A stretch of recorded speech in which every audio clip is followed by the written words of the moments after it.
तुम्हारी मौत है, धीरे धीरे और बहुत ही दर्दनाक।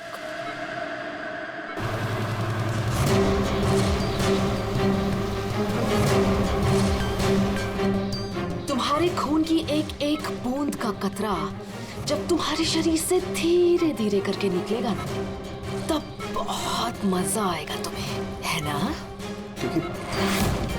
तुम ऐसा क्यों कर रही हो?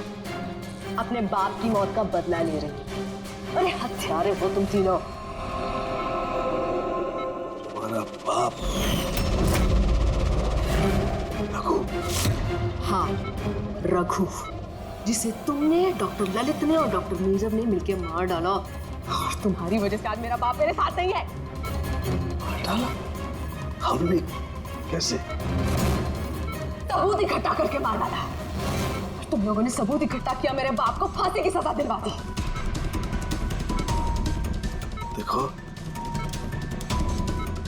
देखो, सबूत इकट्ठा करना, सजा दिलवाना, ये फोरेंसिक का काम है। काम है? बेशक बेशक ये तुम लोगों का काम है, लेकिन तुमने मेरे बारे में तो नहीं सोचा ना, उस बेटी के बारे में जिससे उसका बाप छिन गया। मेरे बाप की मौत के बाद मैं सदमे में आ गई थी, और सदमे से बाहर आने के बाद मैंने सोच लिया था, ठान लिया था कि मैं तुम तीनों को तुम्हारे किए की सजा देकर रहूंगी। तो इसीलिए तुमने टीना को मार डाला? हाँ, मार डाला मैंने उसको, क्योंकि मुझे मालूम था कि डॉक्टर ललित 5 साल पहले ही मर गए हैं। और जहां तक रहा तुम्हारा और डॉक्टर नीरव का सवाल, तो मुझे मालूम था कि डॉक्टर नीरव अपनी बेटी टीना से बहुत ज्यादा प्यार करते हैं। टीना के मरने के बाद वो तो अपने आप ही मर जाएंगे।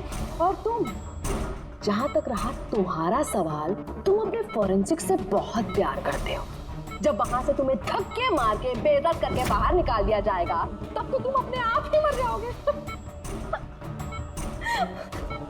लेकिन सारिका ने क्या बिगाड़ा था?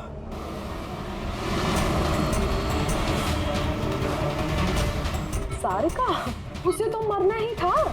वो ललित की बेटी जो थी, और वो फॉरेंसिक में काम करती थी, तो मेरे काम आती ना वो। उसी की मदद से तो मैंने फॉरेंसिक विंग से सारे सबूत इकट्ठा किए थे। तुम्हारा फॉरेंसिक तुम्हारे खिलाफ। ये देखो डॉक्टर सालुंके, हो गया मेरा बदला पूरा। और जब तक सीआईडी यहाँ पर आएगी ना, तब तक तुम ऊपर। Good by doctor Salunke.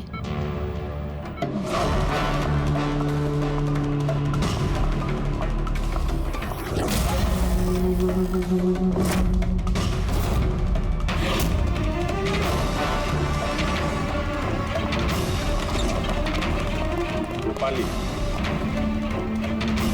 खेल खत्म तुम्हारा। मेरा खेल खत्म और सालुंके का भी। बचा सकते हो ना तुम लोग, तो बचा लो। खून का कर्ज हो गया अब तो बॉस तुम्हारा मुझ पर। मेरा कर्ज नहीं हुआ है खून का तुम्हारे ऊपर, ये तो वो कर्जा है जिन लोगों को तूने फांसी पर लटकाने में मदद की ना हमारी, वो कर्जा है, अब चुका दे। अच्छा सुन, बहुत आराम हो गया, सीधे काम पर चल। अच्छा जल्दी से ठीक हो जाइए। तारिका अकेली मुर्दों से बातें कर रही है। ओहो तारिका, अभिजीत को तुम्हारी बड़ी फिक्र है भाई। देखो भाई, अब एक हफ्ते तो मैं यहाँ से हिलने वाला नहीं हूँ बॉस। एक काम करो ना, तब तक तारिका से काम चला लो। अच्छा ये आराम करिए आप। Silence please. हाँ साइलेंट, चुप।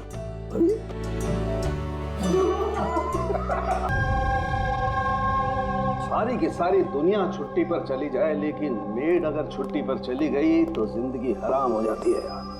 बहुत लेट हो गया। अरे यार, लैब जाने में लेट हो रहा हूँ, ये कौन आ गया ऑफिस वाले?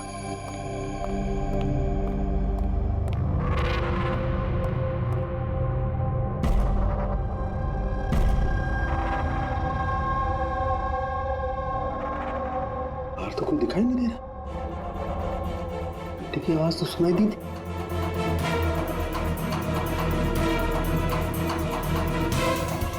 कोई दिखाई नहीं दे रहा, घंटी सुनाई दी लेकिन कुछ गड़बड़ है।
You are invited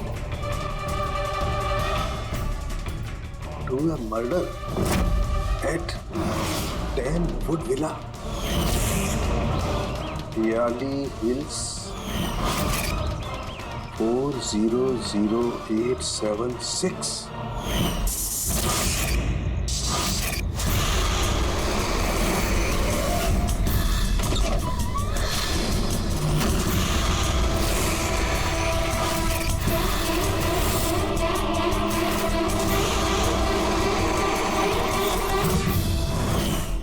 Catch me if you can. ये सच्चाई है या मजाक है?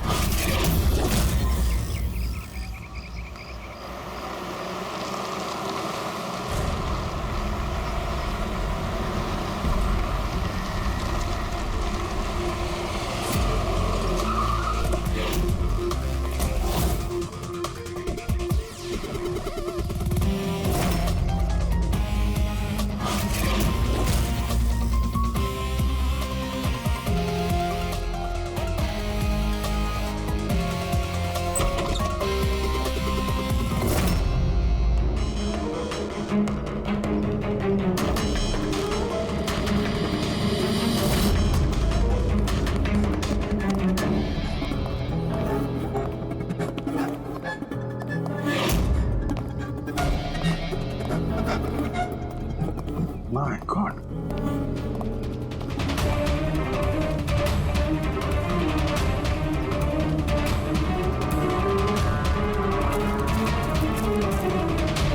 ना तो कोई भी नहीं है, ना कोई गार्ड, ना बंगले का मालिक। पंकज, जरा आसपास पता कर, बंगले का मालिक कौन है? जो भी इंफॉर्मेशन मिलती है लेकर आ। कितनी बेरहमी से खून किया है इसका। पूरे शरीर पर चाकू से वार किए और फिर भी जी नहीं भरा तो उंगलियां काट दी। इतना खून तो जो फैला हुआ है इसके गांव का नहीं हो सकता। मतलब सा? मतलब ये पूरी कि जितना खून इस पूरे घर में फैला हुआ है इतना खून तो एक इंसान की बॉडी में होता ही नहीं। कोई आईडी वगैरह नहीं? कौन है ये लड़की? नहीं अभिजीत, कुछ नहीं मिला।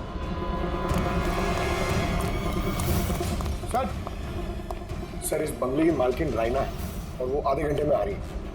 ओके ठीक है, तब तक एक काम करते हैं, यहाँ पे जितनी भी चीजें हैं, ये प्लाट, कोई सबूत, सब इकट्ठा करते हैं। कुछ भी छूटनी नहीं चाहिए। पता तो चले क्या हुआ यहाँ पे।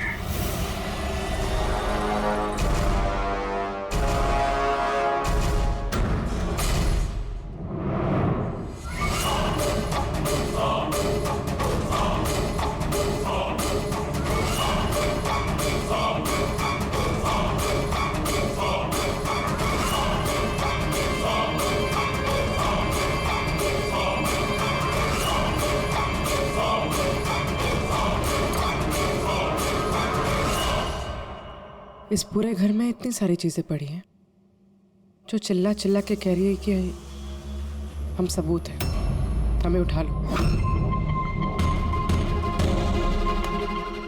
कहीं ये सब प्लांटेड तो नहीं? मतलब खूनी हमारे साथ गेम खेल रहा है।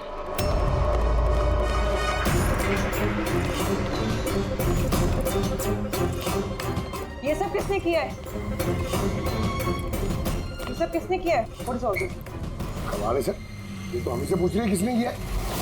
इतना गंदा कर दिया है, अब साफ नहीं कर सकते थे ये? वो सर साफ करने के लिए भी हमें बोल रही है। बदबू आ रही है। ये मेरे बंगले में ये औरत क्या कर रही है? ओए बिरजू, बिरजू कहाँ है? बिरजू, बिरजू। लाश देख के लोग या तो बेहोश हो जाते हैं या डर के मारे गिर जाते हैं। इसको तो कुछ हुआ ही नहीं। बिरजू, बिरजू, बिरजू, अब बिरजू, बिरजू।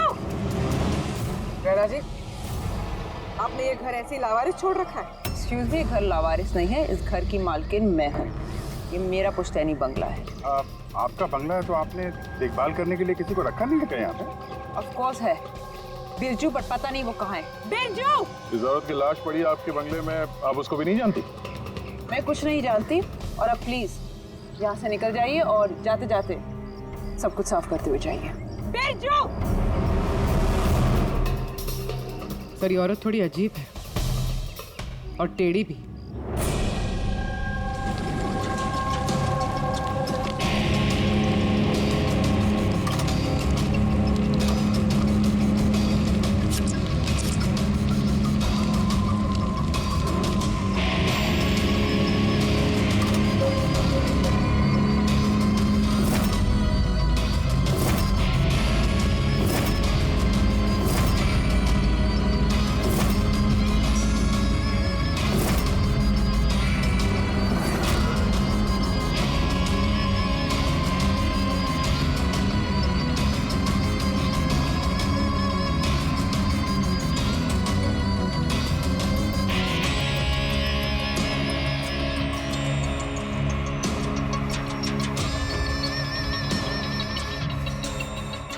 एक केस और 18 सबूत, और खूनी ने सबूत ऐसे सजा के छोड़े थे कि बस पूछो मत। सर, लेकिन प्रॉब्लम ये है कि इनमें से कोई भी सबूत हमारे किसी काम का नहीं है।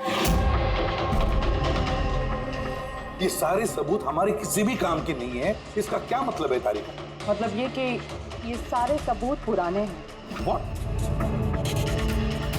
ये सारे सबूत पुराने तो क्या लड़की का खून भी पुराना है?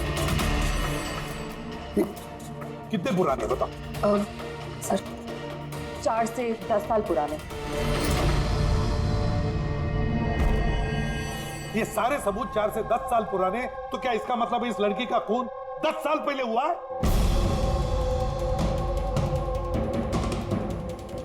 और क्या मिला सबूतों में से बताओ? इन सारे सबूतों में 20 अलग-अलग लोगों के डीएनए मिले हैं। मतलब 20 अलग अलग लोगों ने इन सारे सबूतों को छुआ है ना? हाँ सर। तो फिर फिंगरप्रिंट्स तो मिले ही होंगे। नहीं। नहीं सर। लेकिन सर, एक बहुत इंपॉर्टेंट बात पता चली है। क्राइम सीन पे जो इतना सारा खून मिला था, वो खून किसी इंसान का नहीं बल्कि किसी जानवर का था। क्या? डॉक्टर तारिका, इस लड़की के शरीर पे जो खून लगा हुआ था वो भी जानवर का? नहीं, इस लड़की के शरीर पे और इसके कपड़ों पे जो खून मिला था वो इसी का है, असली खून। लेकिन इसके अलावा वहां पे जो भी चीजें थी वो सारी प्लांट की गई थी। लगभग 20 लोगों के डीएनए और इतने सारे सबूत क्राइम सीन पे आए कहां से सर? वही तो, इतने सारे सबूत, लेकिन हमारे हाथ में कुछ भी नहीं। वाह, आप चुपचाप बैठे रहो, कुछ मत बोलना, हम लोग यहाँ गप्पे लड़ा रहे हैं ना। बॉस, मैं जानता हूं ये सारे के सारे सबूत कहां से आए। पिछले कई सालों में सीआईडी ने जो केसेस सॉल्व किए हैं उसमें से कुछ इंपॉर्टेंट केसेस के इंपॉर्टेंट एविडेंस है ये सारे के सारे। क्या?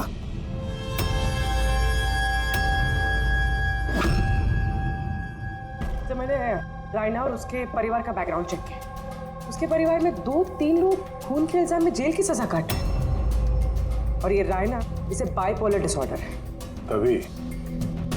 तभी वो वैसे बर्ताव कर रही थी। और वो जो केयर टेकर था बिरजू, उसका कुछ पता चला? सर उसकी फोन की लास्ट लोकेशन उस बंगले के बाहर ही एक्टिव थी, उसके बाद से ऑफ है। ढूंढने की कोशिश जारी है। कमाल, उस बंगले में इतना कुछ हुआ और बंगले की मालकिन को कुछ पता ही नहीं, केयर टेकर गायब है।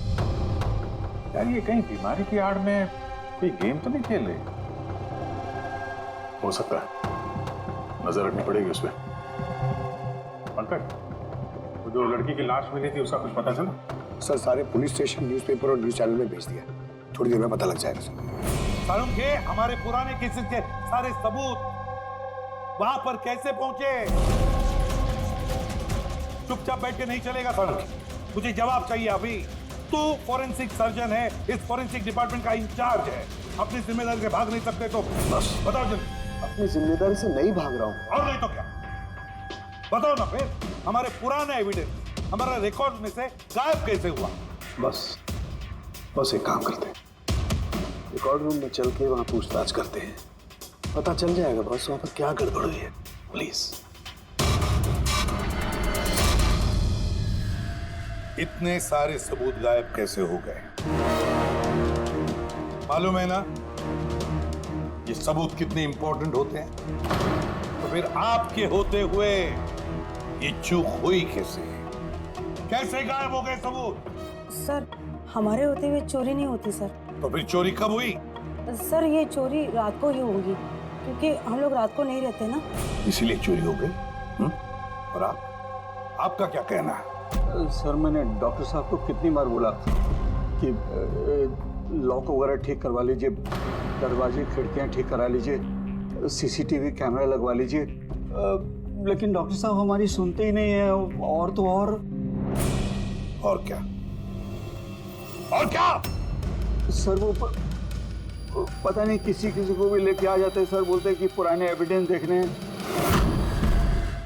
सर वो पता नहीं किसी को भी लेके आ जाते हैं सर, बोलते हैं कि पुराने एविडेंस देखने हैं।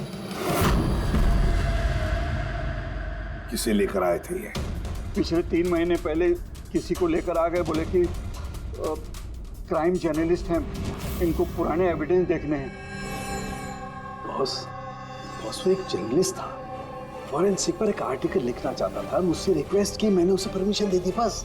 देख सारुण, तो अच्छी तरह से जानता कि यहाँ किसी भी बाहर के आदमी को अंदर आना मना है, और तू जर्नलिस्ट को यहाँ लेकर आ। सर पिछले महीने भी सर कॉलेज के स्टूडेंट को लेकर आए थे, उन्हें भी पुराने एविडेंस दिखा रहे थे, तो हो सकता है कि उनमें से किसी ने चोरी की हो। नहीं बॉस, ऐसा नहीं हो सकता। वो तो फॉरेंसिक के स्टूडेंट थे, बेचारे मुझसे परमिशन मांग रहे थे, सर हम स्टडी करना चाहते हैं, कुछ प्रैक्टिकल देखना चाहते हैं, कुछ सीखना चाहते हैं, सर प्लीज परमिशन दे दीजिए। मैंने उन्हें परमिशन दे दी बस। बॉस मैं एक रेस्पॉन्सिबल इंसान हूँ बॉस, आफ्टर ऑल ये मेरा अधिकार भी तो है यार। देख सारुण के, सीआईडी को लुटवाने का तुझे कोई अधिकार नहीं है, समझे? और तो और या कोई कॉलेज खोल के नहीं रखा है फॉरेंसिक सिखाने के लिए। तुम स्टूडेंट्स को यहाँ ला कैसे सकते हो? किसके परमिशन से लाया तुमने? देख सारुण, अच्छी तरह से याद रख, इस रिकॉर्ड रूम में कोई भी नहीं आ सकता। ना मैं ला सकता हूँ, ना तुम ला सकते हो, ना ये ला सकता, फिर वो चाहे अपने परिवार वाला हो, कोई दोस्त हो। हाँ अभिजीत,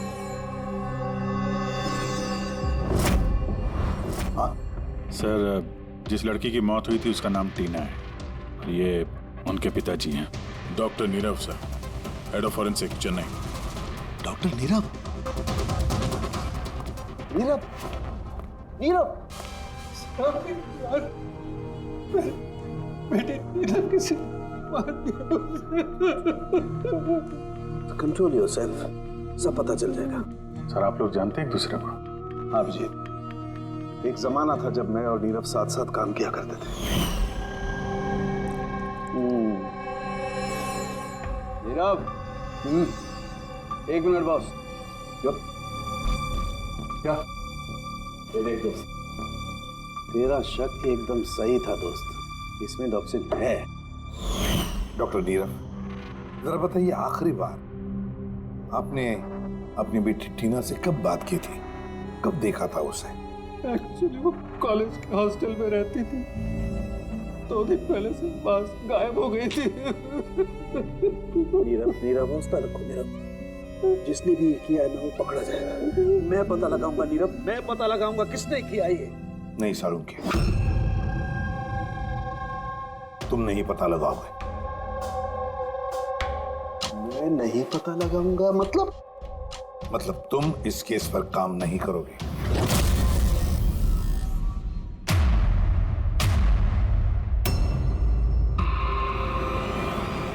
क्यों? क्योंकि तुम्हारी लापरवाही की वजह से फॉरेंसिक रिकॉर्ड रूम में से सबूत गायब हो गए। You are suspended Salunkhe till further notice.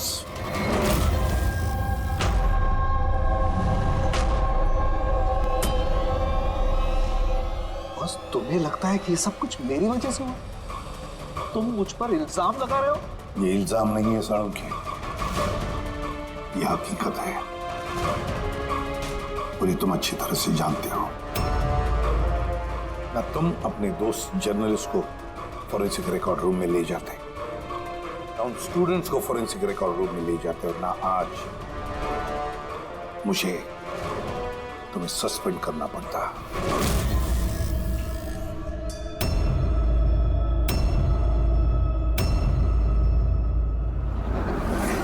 यार, नीरव को मेरी जरूरत है, इस केस को मेरी जरूरत है यार, प्लीज। नहीं सालुंखे, सर, आपने मुझे बुलाया? डॉक्टर तारिका, अब से तुम डॉक्टर नीरव की बेटी टीना की केस हैंडल करोगे। मैं? हाँ।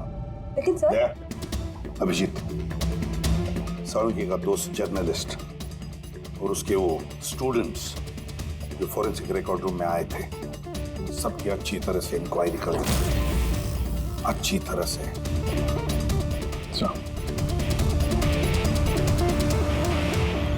डॉक्टर साहब,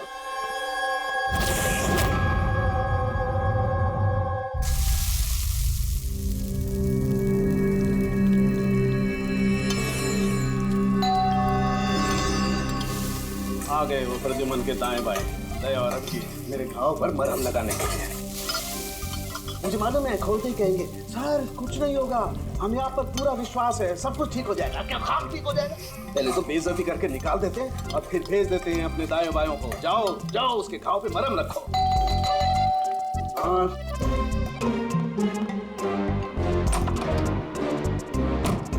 हाय। मॉर्निंग।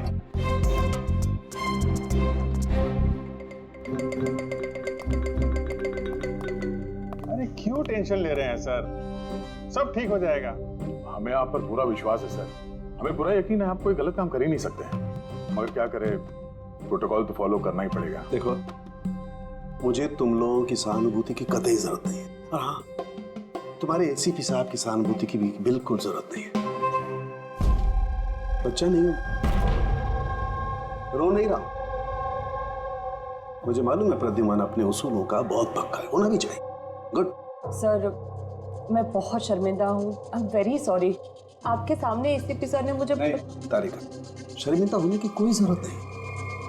तुम अपने काम पे ध्यान दो, हर चीज को बारीकी से देखना, कोई ना कोई सुराग जरूर मिलेगा।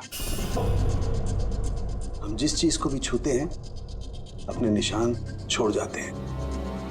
Remember, every contact leaves a trace behind. बस इसी फॉर्मूले को फॉलो करना। और हाँ, जब तक ये केस सॉल्व नहीं हो जाए, प्लीज यहां पर मत आना।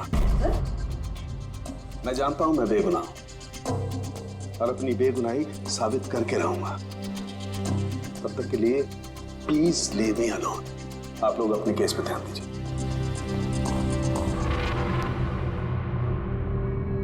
बात करा मामला। वैसे सर खाने में क्या बना है, भूख बहुत लग रही है।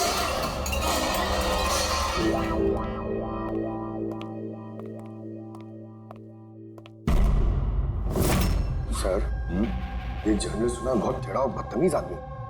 3 महीने पहले डॉक्टर नीरव के साथ किसी बात पे झगड़ा भी हुआ था सर। देखते हैं कितना टेढ़ा है। सर, आपको अंदर बुलाया। Thank you.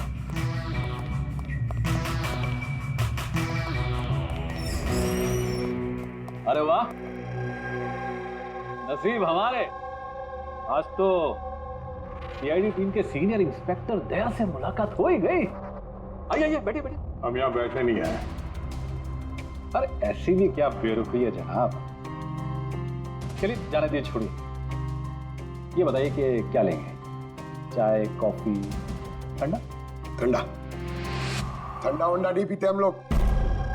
वैसे दया साहब, मैं काफी टाइम से सीआईडी टीम पर एक डॉक्यू ड्रामा सीरीज बनाने की फिराक में हूँ, लेकिन अपने एसीपी साहब मिल ही नहीं रहे। तुम तो जानते ही होंगे, सीआईडी अरे गहरे को एंटरटेन नहीं करती। आप सीधे मुद्दे की बात करें। हाँ, क्यों नहीं। पिछले 20 सालों से मैं इस प्रोफेशन में हूँ, हमेशा पॉइंट पे रहता हूँ। बताइए, सबसे पहले क्या बात करूँ, डॉक्टर नीरव से हुए झगड़े के बारे में या फिर फॉरेंसिक रिकॉर्ड विंग के बुरे हाल के बारे में? डॉक्टर नीरव से तुम्हारा झगड़ा क्या था? नहीं, मेरा उनसे कोई झगड़ा नहीं था। मैंने तो बस उन्हें सच्चाई का एक आईना दिखाया था। उन्हें बुरा लग गया। क्या मतलब? मतलब डॉक्टर नीरव के काम को लेकर मैंने एक आर्टिकल लिखा था। मेरे हिसाब से वो फॉरेंसिक के काम के प्रति ईमानदार नहीं थे, थोड़े ढीले ढाले किस्म के फॉरेंसिक एक्सपर्ट थे। इसलिए उन्होंने मेरे खिलाफ मानहानि का केस भी किया। बहुत बेइज्जती हुई मेरी। मैंने उनसे माफी भी मांगी। बड़ा भी उनकी बेटी की दर्दनाक मौत को लेकर मुझे बहुत दुख हुआ। और अपना दुख जाहिर करने के लिए आपने एविडेंस रूम से एविडेंस चुरा कर वहां फेंक दिया जहां नीरव जी की बेटी का खून हुआ था। अरे जनाब, मैं भला ऐसा क्यों करने लगा? मैं भला क्यों पुरानी हड्डियां और खून से सनी साड़ियां चुराऊंगा? तो वहाँ एविडेंस विंग में क्या देखने गए थे? फॉरेंसिक लैब से एविडेंस कैसे चुराया जाता, मैं ये देखने गया था। मैं आप लोगों की लापरवाही देखने गया था। खैर, अब जाने दीजिए, ये सब बताने की कोई जरूरत नहीं। अब तो आप लोगों को भी पता चल ही गया होगा। देखिए, ज्यादा भाषण मत दीजिए आप। जितना जितना पूछा जाए उतना जवाब दीजिए बस। क्यों? जब खुद पर बात आई तो मेरे से लग गई। आप लोगों के पास इस बात का जवाब है कि किसने कैसे फॉरेंसिक लैब से एविडेंस को चुराया होगा? मुझे तो लगता है कातिल आप लोगों की कमियां दिखाना चाहता है। क्या जाने दीजिए। अब ये बताइए कि ये सीआईडी पर डॉक्यू ड्रामा सीरीज कब स्टार्ट करो? सर, इन्हें ब्यूरो लेके चलते हैं। लगता है ये सही जवाब वही देंगे। उसके लिए लंबा चौड़ा प्रोसीजर लगता है, और वैसे भी सबूत भी तो होना चाहिए ना। क्यों दया साहब? और जल्द मिलते हैं, प्रोसेस पूरा करके सारे एविडेंस लेके आएंगे और तब बात करते हैं सीआईडी पे डॉक्यू ड्रामा बनाने की। हाँ?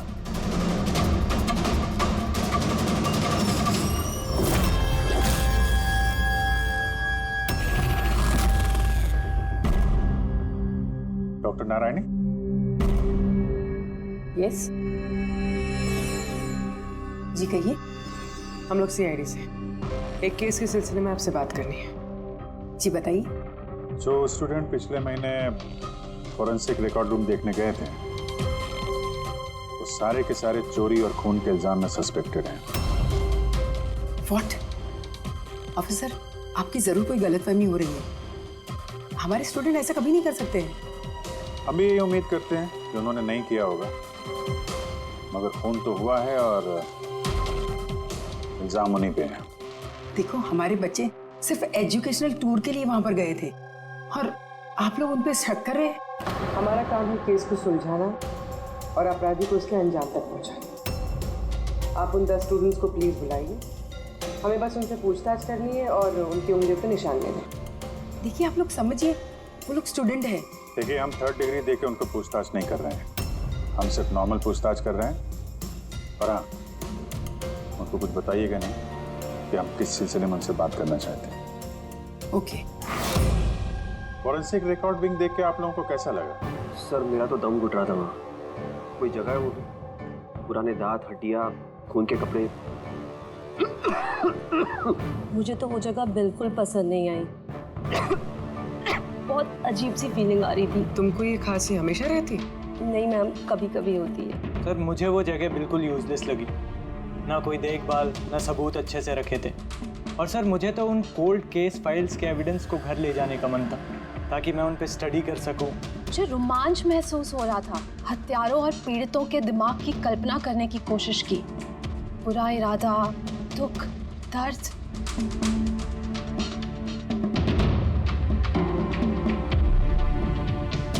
सर यहाँ तो 9 ही लोग हैं, एक नहीं है। हाँ वो एक स्टूडेंट आज एब्सेंट है, उसकी तबीयत ठीक नहीं है। कौन है, क्या नाम है? सारिका। सारिका,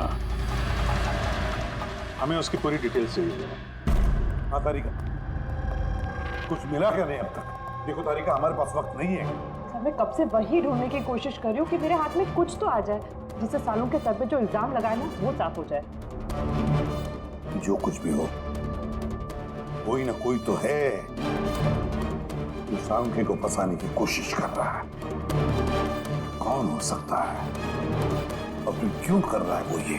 सर तो आपको ये बात पता है, फिर भी आपने सालों के सर को निकाला। तारिका, मैंने सिर्फ वही किया जो कानून ने मुझे कहा। मैं तो सालुंखे को क्या? सर को आप क्या? खूनी ने एक बहुत बड़ी गलती की है। कौन सी सर? जब तुम लोग वुडविला गए थे, उस घर में घूम रहे थे, अंदर से बाहर, बाहर से अंदर, सब जगह सबूत इकट्ठा कर रहे थे। उस वक्त फ्रेडी, तुम अपने निशान छोड़ रहे थे, अपने हाथों के निशान, पैरों के निशान और भी कुछ कुछ चीजों के निशान, और उसका तुम्हें पता भी नहीं था, एहसास भी नहीं था। और खूनी बिल्कुल वैसे ही निशान छोड़ कर गया है वहां पर। ऐसे निशान जो हम ट्रेस कर सकते हैं। ट्रेस से तो निशान? याद रखो, हम जिस चीज को भी छूते हैं अपने निशान छोड़ जाते हैं। Remember, every contact leaves a trace behind. Sir ने मुझे हिंट दिया था, मेरे दिमाग में कैसे नहीं आया?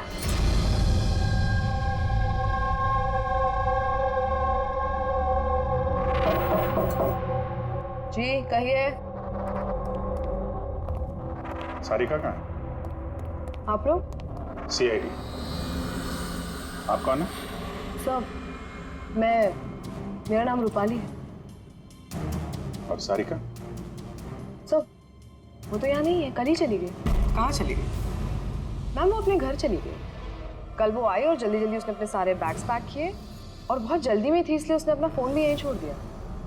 कोई वजह बताई उसने इतनी जल्दी में घर चली गई? जी सर, वो बता रही थी कि उसके घर का कोई सदस्य बीमार है। क्या? सर फोरेंसिक सेंटर से पता चला है कि सारिका बीमार है, और ये बता रही है कि उसके घर का कोई बीमार है।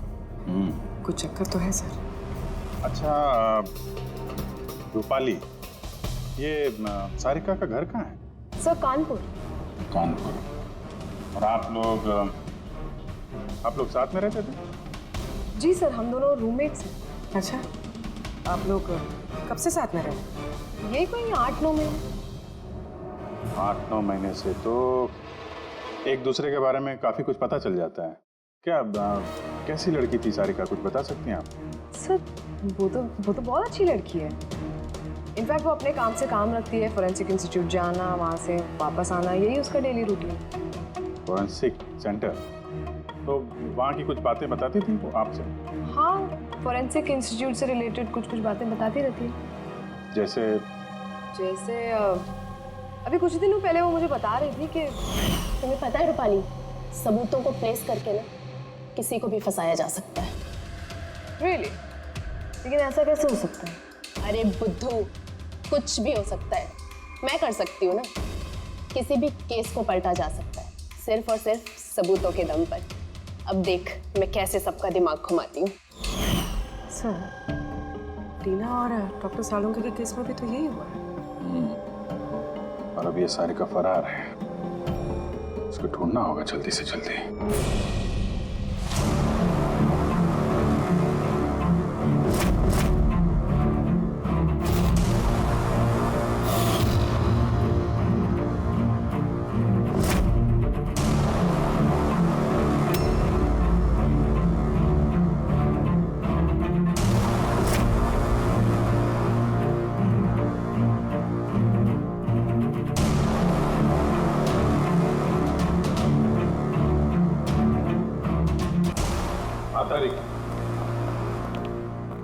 सकोनी जो भी है, अभी उसने इतने सारे सबूत चुराए और क्राइम सीन पे प्लांट किया। ये करते वक्त उसने जरूर इन चीजों को छुआ है। लेकिन डॉक्टर तारिका, तुमने तो कहा था कि फिंगरप्रिंट्स के कोई निशान नहीं मिले, तो फिर इन चीजों को छुआ कैसे? उंगलियों के तो कोई निशान नहीं है, लेकिन मैं ये कहने की कोशिश कर रही हूँ कि इतने सारी चीजें उसने चुराई और क्राइम सीन पर प्लांट। अब इतनी मेहनत करने के बाद उसे जरूर थोड़ा तो पसीना आया होगा। मतलब sweat analysis? Exactly, sweat analysis किया मैंने, स्वेट एनालिसिस। और इस प्रोसीजर से मुझे एक डीएनए भी मिला। ये देखिए, इस डीएनए से मुझे ये पता चला कि इस इंसान को एक खास किस्म की बीमारी है, सिस्टिक फाइब्रोसिस। ये किस तरह की बीमारी है? ये एक जेनेटिक बीमारी है पूर्वी। इस बीमारी से इंसान के बॉडी ऑर्गन्स जैसे किडनी, लंग्स, पैनक्रियाज, इंटेस्टाइन, ये सब डैमेज होने लगते हैं। तो डॉक्टर तारिका, इस बीमारी की तो पहचान भी होगी ना? कोई सिम्टम्स तो होंगे? सिम्टम्स है। अगर ये बीमारी ज़्यादा टाइम तक रहे तो वो इंसान की उसकी ग्रोथ पुअर हो जाती है, फैटी स्टूल्स होने लगते हैं, सांस लेने में तकलीफ होती है, बहुत खांसी आती है, इनफैक्ट साइनस इन्फेक्शंस होने लगते हैं। सांस लेने में तकलीफ और खांसी? तो ऐसे मरीजों को तो हॉस्पिटल के काफी चक्कर लगाने पड़ते होंगे। कांस्टेंट मॉनिटरिंग की जरूरत पड़ती है। बस सुविधा मुझे शहर में जितने भी हॉस्पिटल्स हैं, सब में जाकर के पता लगाओ सिस्टिक फाइब्रोसिस के मरीज कितने हैं और क्या उनमें से कोई एक ऐसा पेशेंट है जिसका हमारे इस केस से संबंध है।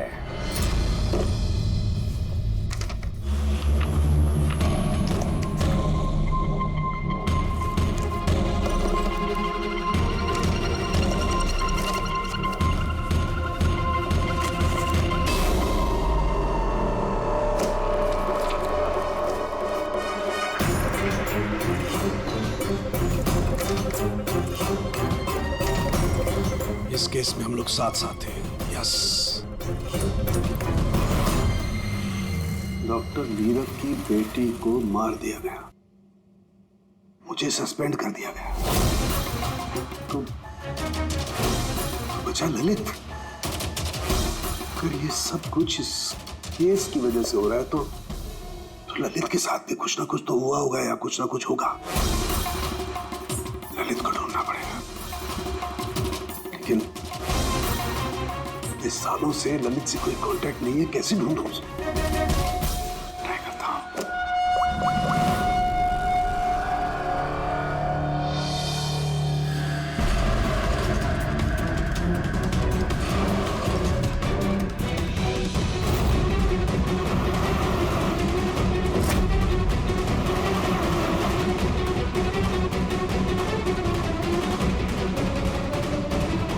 Are you sure?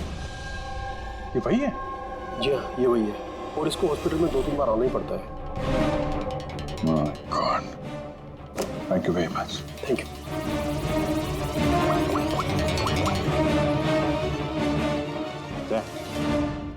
कातिल का पता चल गया। क्या डॉक्टर ललित मर गए 5 साल पहले? हाँ सर, आप उनकी बेटी से मिल सकते हैं। कहाँ है उनकी बेटी? मेरी बात हो सकती? वो तो मुंबई में है सर, सारिका नाम है उसका। सारिका? जी sir. Okay, thank you. Sarika Mumbai में है।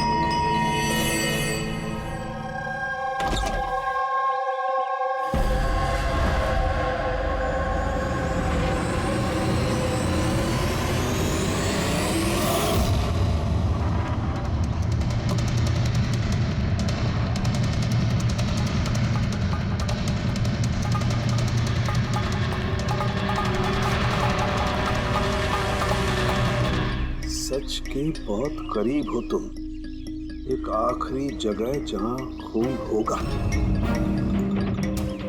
इंतजार कर रहा हूं तुम्हारा, वही जहां से ये सब शुरू हुआ था 8 साल पहले।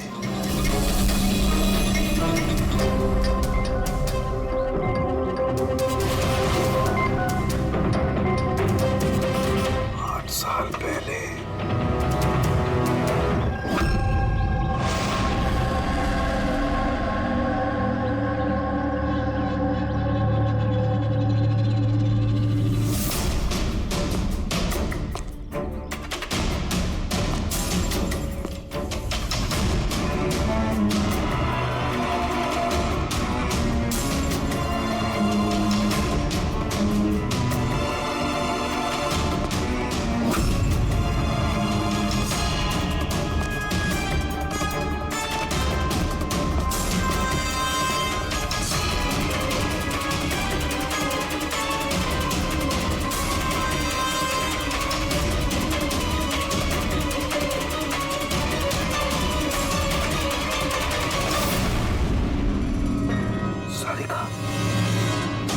इसे किसने मारा? ये लाइट को क्या हुआ?